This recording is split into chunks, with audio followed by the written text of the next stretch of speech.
ଭାରତ ଶାସନ ଆଇନ 1919କୁ ଅନ୍ୟ କ'ଣ କୁହାଯାଏ? ଏହି ଆଇନରେ କେଉଁ ସବୁ ତ୍ରୁଟି ରହିଥିଲା ଆଲୋଚନା କର। ପଏଣ୍ଟ 1 ଭାରତ ଶାସନ ଆଇନ 1919କୁ ମଣ୍ଟେଗୁ ଚେମ୍ସଫୋର୍ଡ ସଂସ୍କାର କୁହାଯାଏ। ଏହା ଇଂଲଣ୍ଡର ବୈଦେଶିକ ସଚିବ ଏଡୱିନ୍ ମଣ୍ଟେଗୁ ଓ ଭାରତର ଭାଇସରୟ ଲର୍ଡ ଚେମ୍ସଫୋର୍ଡଙ୍କ ଦ୍ୱାରା ପ୍ରସ୍ତୁତ ହୋଇଥିଲା। ମଣ୍ଟେଗୁ ଚେମ୍ସଫୋର୍ଡ ସଂସ୍କାର। ଇଂଲଣ୍ଡର ବୈଦେଶିକ ସଚିବ ଏଡୱିନ୍ ମଣ୍ଟେଗୁ। ଭାରତର ଭାଇସରୟ ଥିଲେ ସେତେବେଳେ ଲର୍ଡ ଚେମ୍ସଫୋର୍ଡ। ମଣ୍ଟେଗୁ ଓ ଲର୍ଡ ଚେମ୍ସଫୋର୍ଡ ତାଙ୍କ ନାମାନୁସାରେ ମଣ୍ଟେଗୁ ଚେମ୍ସଫୋର୍ଡ ସଂସ୍କାର ବୋଲି ନାମିତ ହୋଇଛି। ପଏଣ୍ଟ 2ରେ ଏଥିରେ ଥିବା ତ୍ରୁଟିଗୁଡ଼ିକ ମଧ୍ୟରୁ ପ୍ରଥମତଃ ଭାଇସରୟ ଓ ତାଙ୍କ କାର୍ଯ୍ୟକାରୀ ପରିଷଦ ଭାରତୀୟ ସଂସଦ ପରିବର୍ତ୍ତେ ବ୍ରିଟିଶ ମନ୍ତ୍ରିମଣ୍ଡଳ ନିକଟରେ ଉତ୍ତରଦାୟୀ ରହିଲେ।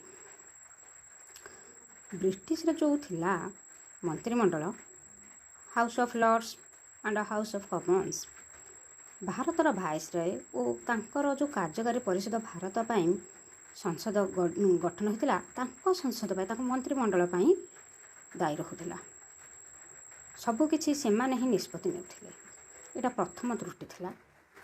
ପଏଣ୍ଟ 3 ପ୍ରାଦେଶିକ ସ୍ତରରେ ଦ୍ୱୈତ ଶାସନ କ୍ଷମତା ବ୍ୟବସ୍ଥା ଅନୁଯାୟୀ ରାଜ୍ୟପାଳଙ୍କ ଅଧୀନରେ ରଖାଯାଇଥିବା ବିଭାଗଠାରୁ ଅପେକ୍ଷାକୃତ କମ୍ ଗୁରୁତ୍ୱପୂର୍ଣ୍ଣ ବିଭାଗ ମନ୍ତ୍ରିମଣ୍ଡଳ ଅଧୀନରେ ରହିଲା। ପ୍ରାଦେଶିକ ସ୍ତରରେ ଯେଉଁ ଦ୍ୱୈତ ଶାସନ କ୍ଷମତା ବ୍ୟବସ୍ଥା ଥିଲା, ରାଜ୍ୟପାଳଙ୍କ ଅଧୀନରେ ବହୁତ କିଛି ବ୍ୟବସ୍ଥା ରହୁଥିଲା, କିନ୍ତୁ ଭାରତର ଯେଉଁ ମନ୍ତ୍ରିମଣ୍ଡଳ ଅଧୀନରେ କମ୍ ଗୁରୁତ୍ୱପୂର୍ଣ୍ଣ ବିଭାଗ ରହୁଥିଲା। କେନ୍ଦ୍ରୀୟ ଓ ପ୍ରାଦେଶିକ ବ୍ୟବସ୍ଥାପକ ସଭାର ସଭ୍ୟମାନଙ୍କର ପୂର୍ବରୁ ଥିବା ମୁସଲମାନ ସମ୍ପ୍ରଦାୟ ବ୍ୟତୀତ ଶିଖ ଓ ଖ୍ରୀଷ୍ଟିଆନ ସମ୍ପ୍ରଦାୟ ଭିତ୍ତିକ ନିର୍ବାଚନ ମଣ୍ଡଳୀ ଗଠିତ ହେଲା। ପୂର୍ବରୁ ମୁସଲମାନଙ୍କ ପାଇଁ ଭିନ୍ନ ନିର୍ବାଚନ ମଣ୍ଡଳୀ ଗଠିତ ହୋଇଥିଲା। ପରେ ଶିଖ ଓ ଖ୍ରୀଷ୍ଟିଆନ ସମ୍ପ୍ରଦାୟମାନଙ୍କ ପାଇଁ ଭିନ୍ନ ନିର୍ବାଚନ ମଣ୍ଡଳୀ ଗଠିତ ହେଲା, ଯାହା ଭଲ ଭାବରେ ସୂଚାଇ ଦେଉଥିଲା ଇଂରେଜମାନଙ୍କର ସ୍ୱାର୍ଥ ପୂର୍ତ୍ତି। ସେମାନେ ଭାରତକୁ ଖଣ୍ଡ ବିଖଣ୍ଡିତ କରିବାକୁ ଚାହୁଁଥିଲେ। ଶିଖ, ଖ୍ରୀଷ୍ଟିଆନ, ମୁସଲମାନ ଓ ହିନ୍ଦୁ ସମସ୍ତଙ୍କ ପାଇଁ ଭିନ୍ନ ଭିନ୍ନ ନିର୍ବାଚନ ମଣ୍ଡଳ ଗଠିତ କରିବାକୁ ଚାହୁଁଥିଲେ। ପରେ ମଧ୍ୟ ଭୋଟଦାନ ଅଧିକାରକୁ ଅଧିକ ସଂକୁଚିତ କରାଗଲା। ଭାରତୀୟ କଂଗ୍ରେସ ଏହି ସଂସ୍କାରଗୁଡ଼ିକ ସନ୍ତୋଷଜନକ ନୁହେଁ ବୋଲି ଏକ ଶକ୍ତିଶାଳୀ ସ୍ୱରାଜ ପାଇଁ ଦାବି କଲା। ଭୋଟଦାନ ଅଧିକାରକୁ ଅଧିକ ସଂକୁଚିତ କରାଗଲା। ଭାରତୀୟ କଂଗ୍ରେସ ଏହି ସଂସ୍କାରଗୁଡ଼ିକ ସନ୍ତୋଷଜନକ ନୁହେଁ ବୋଲି ଏକ ଶକ୍ତିଶାଳୀ ସ୍ୱରାଜ ପାଇଁ ଦାବି କଲା। ଯେଉଁ ଭୋଟଦାନ ଅଧିକାର ଥିଲା, ଅଧିକ ସଂକୁଚିତ କରାଇ ଦିଆଗଲା। ଭାରତୀୟ କଂଗ୍ରେସ ଏହି ସଂସ୍କାରଗୁଡ଼ିକ ସନ୍ତୋଷଜନକ ନୁହେଁ ବୋଲି ସେ ସ୍ୱରାଜ ଦାବି କଲା। ପ୍ରଥମ ପଏଣ୍ଟରେ ଭାରତ ଶାସନ ଆଇନର ଅନ୍ୟ ନାମ କ'ଣ, ଆଉ କାହାଙ୍କ ମଣ୍ଟେଗୁ ଚେମ୍ସଫୋର୍ଡ ଯେଉଁ ନାମ ସେଇଟା ଲେଖିବା। ପଏଣ୍ଟ 2ରେ ସେଥିରେ ଯେଉଁ ତ୍ରୁଟି ଥିଲା, ବ୍ରିଟିଶ ମନ୍ତ୍ରିମଣ୍ଡଳ ନିକଟରେ ଉତ୍ତରଦାୟୀ ରହୁଥିଲା। ପଏଣ୍ଟ 3ରେ ଦ୍ୱୈତ ଶାସନ କ୍ଷମତା ବ୍ୟବସ୍ଥା ଅନୁଯାୟୀ ରାଜ୍ୟପାଳଙ୍କ ଅଧୀନରେ ରଖାଯାଇଥିବା ବିଭାଗ ଗୁଡ଼ିକ ଠାରୁ କମ୍ ଗୁରୁତ୍ୱପୂର୍ଣ୍ଣ ବିଭାଗ ମନ୍ତ୍ରିମଣ୍ଡଳ ଅଧୀନରେ ଥିଲା। ପଏଣ୍ଟ 4 ଅନୁସାରେ ଶିଖ ଖ୍ରୀଷ୍ଟିଆନ ସମ୍ପ୍ରଦାୟ ପ୍ରତି ଅଧିକ ବ୍ୟବସ୍ଥା ଖରାପ କରାଯାଇଥିଲା। ସେମାନଙ୍କ ସେଇ ଶିଖ ଓ ଖ୍ରୀଷ୍ଟିଆନ ସମ୍ପ୍ରଦାୟ ଭିତ୍ତିକ ନିର୍ବାଚନ ମଣ୍ଡଳୀ ଅଲଗା ନିର୍ବାଚନ ମଣ୍ଡଳୀ ଗଠିତ ହେଲା, ଯାହା ଭାରତକୁ ଖଣ୍ଡ ବିଖଣ୍ଡିତ କରିବା ପାଇଁ ଷଡ଼ଯନ୍ତ୍ର ଥିଲା। 5 ପଏଣ୍ଟରେ ଭୋଟଦାନ ଅଧିକାରକୁ ଅଧିକ ସଂକୁଚିତ କରାଇ ଦିଆଗଲା। ସେଥିପାଇଁ ଭାରତୀୟ କଂଗ୍ରେସ ସ୍ୱରାଜ ଦାବି କଲା। ନେକ୍ସଟ କ୍ୱେଶ୍ଚିନ୍, ଅସହଯୋଗ ଆନ୍ଦୋଳନ କିପରି ଭାରତରେ ବିସ୍ତାର ଲାଭ କରିଥିଲା ଉଲ୍ଲେଖ କର। ପୂର୍ବ ଭଳି ସହଜ କ୍ୱେଶ୍ଚିନ୍, ଅସହଯୋଗ ଆନ୍ଦୋଳନ କିଏ କରିଥିଲେ, କେବେ କରିଥିଲେ, ସେଇଭଳି ଆଉ ପଡ଼ୁନାହିଁ ପରୀକ୍ଷାରେ। ଏହା କିପରି ଭାରତରେ ବିସ୍ତାର ଲାଭ କରିଥିଲା ସେଇ ବିଷୟରେ ଆମେ ଆଜି ଏଠି ବର୍ଣ୍ଣନା କରିବା ଇମ୍ପୋର୍ଟାଣ୍ଟ କ୍ୱେଶ୍ଚିନ୍ଟି। ମହାତ୍ମା ଗାନ୍ଧୀଙ୍କ ଆହ୍ୱାନରେ ଦେଶବାସୀମାନେ ଅସହଯୋଗ ଆନ୍ଦୋଳନରେ ଯୋଗଦେଲେ। ଫାଷ୍ଟ ପଏଣ୍ଟ, 1920 ଅଗଷ୍ଟ 1 ତାରିଖରେ ଆନୁଷ୍ଠାନିକ ଭାବେ ଏହି ଆନ୍ଦୋଳନ ଆରମ୍ଭ ହେଲା। 1921 ମସିହା ଆରମ୍ଭରେ ଆନ୍ଦୋଳନର ବହ୍ନି ଭାରତରେ ବିସ୍ତାର ଲାଭ କଲା। ମହାତ୍ମା ଗାନ୍ଧୀଙ୍କ ଆହ୍ୱାନରେ ଦେଶବାସୀମାନେ ଅସହଯୋଗ ଆନ୍ଦୋଳନରେ ଯୋଗଦେଲେ। 1920 ମସିହା ଅଗଷ୍ଟ 1 ତାରିଖ ତିଲକଙ୍କର ମୃତ୍ୟୁ ସେଦିନ ହୋଇଥିଲା। ନାଗପୁର ଅଧିବେଶନ, ଭାରତୀୟ କଂଗ୍ରେସର ନାଗପୁର ଅଧିବେଶନରେ ଆନୁଷ୍ଠାନିକ ଭାବେ ଅସହଯୋଗ ଆନ୍ଦୋଳନ ଆରମ୍ଭ ହୋଇଥିଲା। 1921 ମସିହା ଆରମ୍ଭରେ ଏହି ଆନ୍ଦୋଳନ ବହ୍ନେ ସାରା ଭାରତରେ ବ୍ୟାପି ଯାଇଥିଲା। ପଏଣ୍ଟ 2ରେ ଗାନ୍ଧିଜୀଙ୍କ ଡାକରାରେ ମୋତିଲାଲ ନେହେରୁ, ଚିତ୍ତରଞ୍ଜନ ଦାସଙ୍କ ପରି ଖ୍ୟାତନାମା ବାରିଷ୍ଟର ଆଇନ ବ୍ୟବସାୟୀ ତ୍ୟାଗ କଲେ। ମୋତିଲାଲ ନେହେରୁ, ଚିତ୍ତରଞ୍ଜନ ଦାସ ସେମାନେ ଥିଲେ ବାରିଷ୍ଟର, ଆଇନ ବ୍ୟବସାୟ ତ୍ୟାଗ କରିଦେଲେ। ପଏଣ୍ଟ 3ରେ ବହୁ ବିଶିଷ୍ଟ ବ୍ୟକ୍ତି ସରକାରୀ ଚାକିରିରୁ ଇସ୍ତଫା ଦେଇ ଏହି ଆନ୍ଦୋଳନରେ ଯୋଗ ଦେଲେ। ବହୁ ସଂଖ୍ୟାରେ ଲୋକ କାରାବରଣ କଲେ। ପ୍ରଥମ ପଏଣ୍ଟରେ ମହାତ୍ମା ଗାନ୍ଧୀଙ୍କର କାର୍ଯ୍ୟ 1920 ଅଗଷ୍ଟ 1 ତାରିଖରେ କିଭଳି ନାଗପୁର ଅଧିବେଶନରେ ଅସହଯୋଗ ଆନ୍ଦୋଳନ ଆନୁଷ୍ଠାନିକ ରୂପେ ଆରମ୍ଭ ହେଲା ସେଇ କଥା ଲେଖା ହେବ। ପଏଣ୍ଟ 2ରେ ତାଙ୍କର ଡାକରାରେ, ଗାନ୍ଧିଜୀଙ୍କ ଡାକରାରେ ମୋତିଲାଲ ନେହେରୁ, ଚିତ୍ତରଞ୍ଜନ ଦାସ ଭଳି ବଡ଼ ବଡ଼ ବାରିଷ୍ଟରମାନେ ଆଇନ ବ୍ୟବସାୟ ତ୍ୟାଗ କଲେ। ପଏଣ୍ଟ 2ରେ ଲେଖିବା। ପଏଣ୍ଟ 3ରେ ବହୁ ବିଶିଷ୍ଟ ବ୍ୟକ୍ତି ସରକାରୀ ଚାକିରିରୁ ଇସ୍ତଫା ଦେଇ ଏହି ଆନ୍ଦୋଳନରେ ଯୋଗ ଦେଲେ। ବହୁ ସଂଖ୍ୟାରେ ଲୋକ କାରାବରଣ କଲେ। ପଏଣ୍ଟ 3ରେ ବହୁ ବ୍ୟକ୍ତି ଚାକିରିରୁ ଇସ୍ତଫା ଦେଇ ଏହି ଆନ୍ଦୋଳନରେ ଯୋଗ ଦେଇଥିଲେ। ପଏଣ୍ଟ 4ରେ ଏହି ଆନ୍ଦୋଳନ ଅର୍ଥ ସଂଗ୍ରହ ପାଇଁ ତିଳକ ସ୍ୱରାଜ ପାଣ୍ଠି ଗଠନ ହେଲା। ଜନସାଧାରଣ ମୁକ୍ତ ହସ୍ତରେ ଏହି ପାଣ୍ଠିକୁ ଦାନ କଲେ। ଅସହଯୋଗ ଆନ୍ଦୋଳନ ଚାଲିବା ପାଇଁ କିଛି ଅର୍ଥର ଆବଶ୍ୟକତା ଥିଲା। ତିଳକ ସ୍ୱରାଜ ପାଣ୍ଠି ସେଥିପାଇଁ ଗଠନ ହୋଇଥିଲା। ପଏଣ୍ଟ 4ରେ ତିଳକ ସ୍ୱରାଜ ପାଣ୍ଠି ବିଷୟରେ ଲେଖିବା। ଏହା ବହୁ କମ୍ ସମୟରେ 1 କୋଟି ପ୍ରାୟ ଟଙ୍କା ସଞ୍ଚୟ କରିଦେଇଥିଲା। ପଏଣ୍ଟ 5ରେ ସରକାରଙ୍କ ସହିତ ଜନସାଧାରଣଙ୍କ ଅସହଯୋଗ ଇଂରେଜ ମୂଳଦୁଆକୁ ଦୋହଲାଇ ଦେଲା। ତେଣୁ ସରକାର ଏହାକୁ ଦମନ କରିବାକୁ ବାଧ୍ୟ ହେଲେ। ସରକାରଙ୍କ ସହିତ ଜନସାଧାରଣଙ୍କ ଅସହଯୋଗ ଇଂରେଜ ମୂଳଦୁଆକୁ ଦୋହଲାଇ ଦେଲା। ତେଣୁ ସରକାର ଏହାକୁ ଦମନ କରିବା ପାଇଁ ବାଧ୍ୟ ହେଲେ। ବହୁ ଲୋକ ଏଥିପାଇଁ କାରାଦଣ୍ଡ ଭୋଗ କରିଥିଲେ। କେଉଁ କାରଣ ପାଇଁ ଗାନ୍ଧିଜୀ ଅସହଯୋଗ ଆନ୍ଦୋଳନକୁ ସ୍ଥଗିତ ରଖିଥିଲେ, ଏହାର ପ୍ରତିକ୍ରିୟା କ'ଣ ଥିଲା? ଅସହଯୋଗ ଆନ୍ଦୋଳନକୁ ସ୍ଥଗିତ କ'ଣ ପାଇଁ ରଖାଯାଇଥିଲା ପ୍ରଥମ ପଏଣ୍ଟରେ ଲେଖିବା ଓ ଏହାର ପ୍ରତିକ୍ରିୟା ଗୁଡ଼ା ନେକ୍ସଟ ପଏଣ୍ଟ ଗୁଡ଼ିକ ଲେଖିବା। 1922 ଫେବୃଆରୀ 5 ତାରିଖରେ ଉତ୍ତରପ୍ରଦେଶର ଗୋରଖପୁର ଅଞ୍ଚଳସ୍ଥିତ ଚୌଚୌରା ନାମକ ସ୍ଥାନରେ ଉତ୍ତ୍ୟକ୍ତ ଆନ୍ଦୋଳନକାରୀମାନେ ଏକ ପୋଲିସ ଷ୍ଟେସନରେ ନିଆଁ ଲଗାଇଦେଲେ। ଏହି ଯେଉଁ ଅସହଯୋଗ ଆନ୍ଦୋଳନଟା ଥିଲା ସମ୍ପୂର୍ଣ୍ଣ ରୂପେ ଅହିଂସାରେ ଚାଲୁଥିଲା।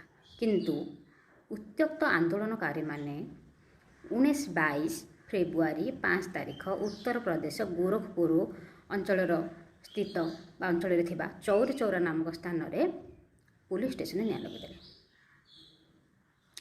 1922 ଫେବୃଆରୀ ଇଂଲିଶ ମନ୍ଥ ସିରିଏଲ୍ 2 କିନ୍ତୁ ତାରିଖଟା 5। ଉତ୍ତରପ୍ରଦେଶ ଗୋରଖପୁର ଚୌରିଚୌରା ଚର ଚର 2 ଥର ଚର ଚର ନାମକ ସ୍ଥାନରେ ଉତ୍ତ୍ୟକ୍ତ ଆନ୍ଦୋଳନକାରୀମାନେ ଏକ ପୋଲିସ ଷ୍ଟେସନରେ ନିଆଁ ଲଗାଇଦେଲେ। ଏଇଟାରେ ଥିଲା କାରଣ। ତାପରେ ଏହାର ଫଳାଫଳ, ଏହା ଫଳରେ ସେଠାରେ 22 ଜଣ ପୋଲିସ କର୍ମଚାରୀ ଜୀବନ୍ତ ଦଗ୍ଧ ହୋଇଥିଲେ। ଏହି ହିଂସାତ୍ମକ ଘଟଣା ଗାନ୍ଧିଜୀଙ୍କୁ ବ୍ୟଥିତ କରିଥିଲା।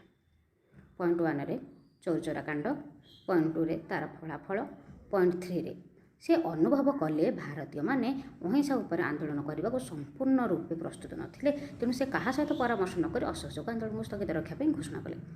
ମହାତ୍ମା ଗାନ୍ଧୀଙ୍କର ଚିନ୍ତାଧାରା। ପ୍ରଥମରେ ଚୌରିଚୌରା କାଣ୍ଡ କ'ଣ ହୋଇଥିଲା, କେବେ ହୋଇଥିଲା? ପଏଣ୍ଟ 2ରେ ତା'ର ଫଳାଫଳ କ'ଣ ହୋଇଥିଲା?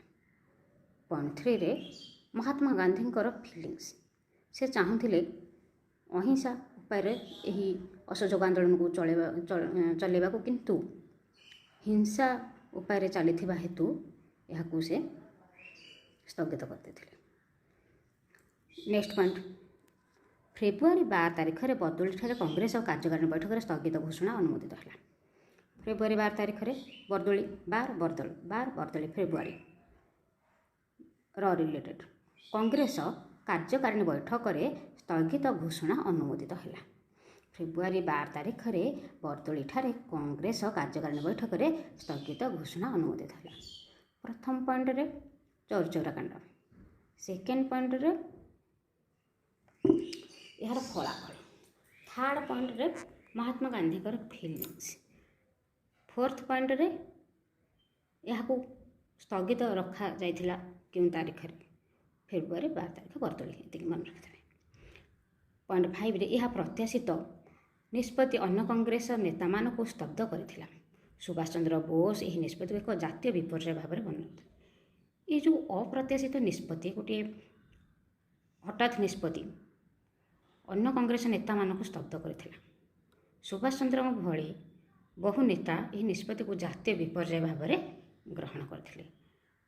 ଏହି ଯେଉଁ କ'ଣ ଥିଲା ଅନ୍ୟ ନେତାମାନଙ୍କର ଚିନ୍ତାଧାରା 5 ପଏଣ୍ଟରେ ଆମେ ଲେଖିବା। ଓଡ଼ିଶାରେ ଅସହଯୋଗ ଆନ୍ଦୋଳନର ଅଗ୍ରଗତି ସମ୍ପର୍କରେ ଉଲ୍ଲେଖ କର। ଭାରତରେ ଅସହଯୋଗ ଆନ୍ଦୋଳନର କିଭଳି ହୋଇଥିଲା ସେ ବିଷୟରେ ଆମେ ପୂର୍ବରୁ ପଢ଼ିଛେ। ଏବେ ଓଡ଼ିଶାରେ ଅସହଯୋଗ ଆନ୍ଦୋଳନର ଅଗ୍ରଗତି ସମ୍ପର୍କରେ ଉଲ୍ଲେଖ କରିବା, ଲେଖିବା। ପଏଣ୍ଟ 1, ଓଡ଼ିଶାରେ ଅସହଯୋଗ ଆନ୍ଦୋଳନରେ ଆନ୍ଦୋଳନକାରୀମାନେ 1921 ଅଗଷ୍ଟ 3 ତାରିଖରେ ପୁରୀଠାରେ ବିଦେଶୀ ବସ୍ତ୍ରଗୁଡ଼ିକର ଅଗ୍ନି ସଂଯୋଗ କରାଇଥିଲେ। ଅଗଷ୍ଟ 11 ଓ 14 ତାରିଖରେ କଟକଠାରେ ଜନସାଧାରଣ ବିଦେଶୀ ଲୁଗା ପୋଡ଼ି ଦେଇଥିଲେ।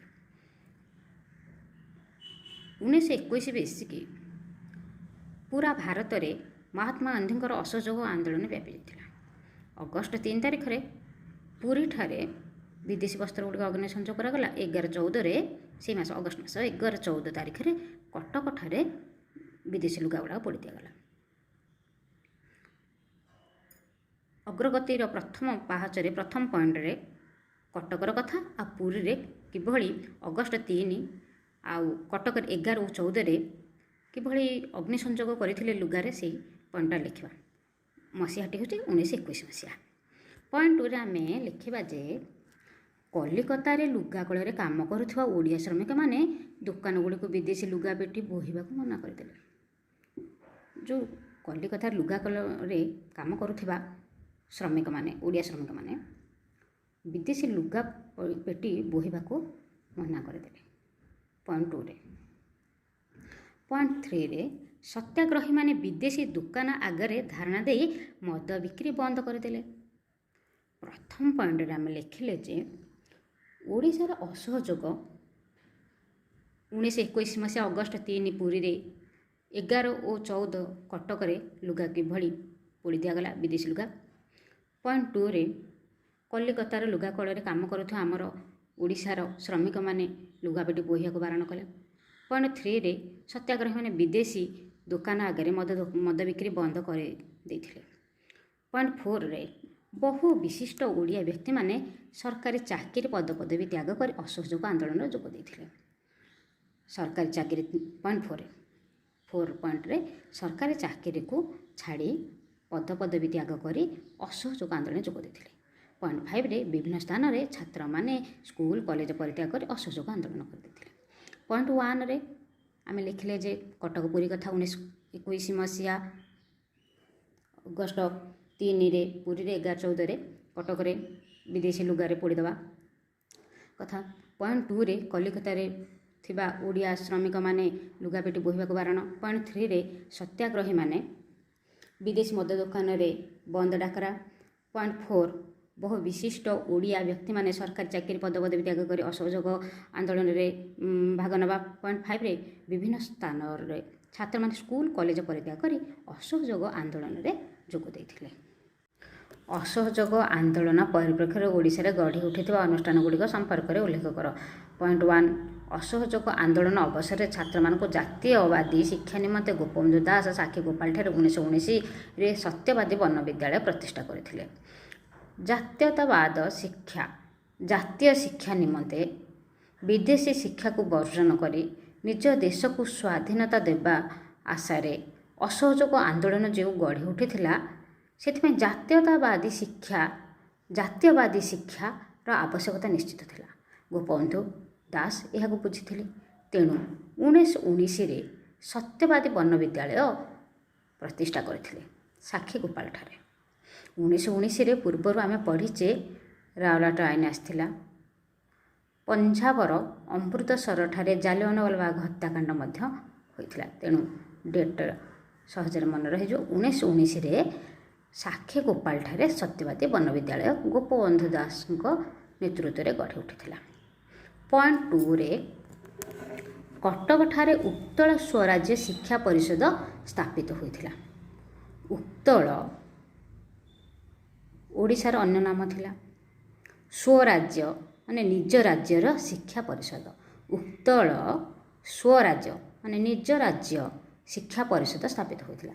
ସ୍ୱେଚ୍ଛାସେବୀ ଓ କର୍ମୀମାନଙ୍କୁ ପ୍ରଶିକ୍ଷଣ ଦେବା ପାଇଁ ସ୍ୱରାଜ ଆଶ୍ରମ ଓ ଜଗତସିଂହପୁରଠାରେ ଅଳକା ଆଶ୍ରମ ପ୍ରତିଷ୍ଠା ହୋଇଥିଲା। ପଏଣ୍ଟ 3ରେ କଟକରେ ଛାତ୍ରମାନଙ୍କ ଦ୍ୱାରା ସ୍ୱରାଜ୍ୟ ସେବକ ସଂଘ ଗଠିତ ହୋଇଥିଲା। ପଏଣ୍ଟ 1ରେ ଗୋପବନ୍ଧୁଙ୍କର ବନ ବିଦ୍ୟାଳୟ ସାକ୍ଷୀଗୋପାଳଠାରେ ସତ୍ୟବାଦୀ ବନ ବିଦ୍ୟାଳୟ କଥା 1919 ମସିହା କଥା। ପଏଣ୍ଟ 2ରେ କଟକରେ ଉତ୍କଳ ସ୍ୱରାଜ୍ୟ ଶିକ୍ଷା ପରିଷଦ, ପରେ ସ୍ୱେଚ୍ଛାସେବୀ ଓ କର୍ମୀମାନଙ୍କୁ ପ୍ରଶିକ୍ଷଣ ଦେବା ପାଇଁ ସ୍ୱରାଜ ଆଶ୍ରମ ଓ ଜଗତସିଂହପୁରଠାରେ ଅଳକା ଆଶ୍ରମ। ପଏଣ୍ଟ 3ରେ କଟକରେ ଛାତ୍ରମାନଙ୍କ ଦ୍ୱାରା ସ୍ୱରାଜ୍ୟ ସେବକ ସଂଘ ଗଠିତ ହୋଇଥିଲା। ନିଜ ରାଜ୍ୟର ସେବକ ସଂଘ।